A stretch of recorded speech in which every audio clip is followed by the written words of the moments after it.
केन्द्रापड़ा जिला मार्साघाई विधवा महिला को गण दुष्कर्म अभियोग और 6 जन दुर्वृत्त महिला और तांकर 2 जन संपर्क को निस्तुक माड़ मारिबा सह एक बोलेरो गाड़ी रे नहीं जंपू मेराइन थाना अंतर्गत रामनगर रे एक निछाटिया स्थान को नहीं जाइथिले। सेठारे 6 जन दुर्वृत्त महिला को दुष्कर्म करने सहित नारकीय कांड घटाइबा चेष्टा करथिले। ते महिला जनक कांदी कांदी अत्याचार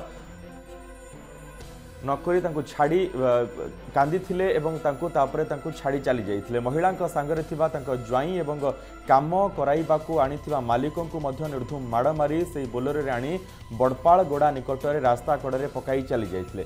पीड़िता महिला जनक चंडीखोल एक घोरी हस्पिटाल रे स्वीपर भाव काम करुथिले।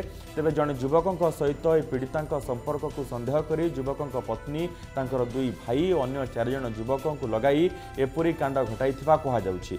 मार्साघाई थाना पलासपुर ग्रामर जने युवक पीड़िता महिला को निज चाष कम लगाइबा कही डाकी आनिथिले।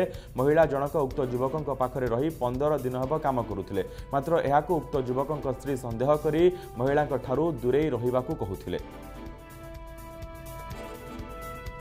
शुक्रवार राति 1 बेले आमको उठे ने से उठे नहीं कि आमको राति सारा बाडेले करथे। मु तो एपट घरे आम बसैतले से सेपट घर को नैतले आ बाड़े हाथ गोड़ धरले छाड़ दियो मुझे कम को आनी ये भूल मुझे सहित ये किसी ये ना से मानिले निधूम बाडेले मत बाडेले मो मुंड फुंड बाड़े ज्वाई की भी बाड़े एठी घुसारी बाड़े बाड़े बाड़े बाड़े नहीं कि गले आम जिते रुकिलु आमको कहले आम एसपी आमको पठे आमको यही धमक देले पुलिस ना मिछरे कहीकि नहीं कि गले आमको राति उठे आम किछु जाननु उठे नहीं गले केते राति रे 3टा सुधारे केते लोक नेले उठे 4 जन आसते उठे नहीं गले मु तो किसी आनी मु तो बेहोश हो गली देखिए।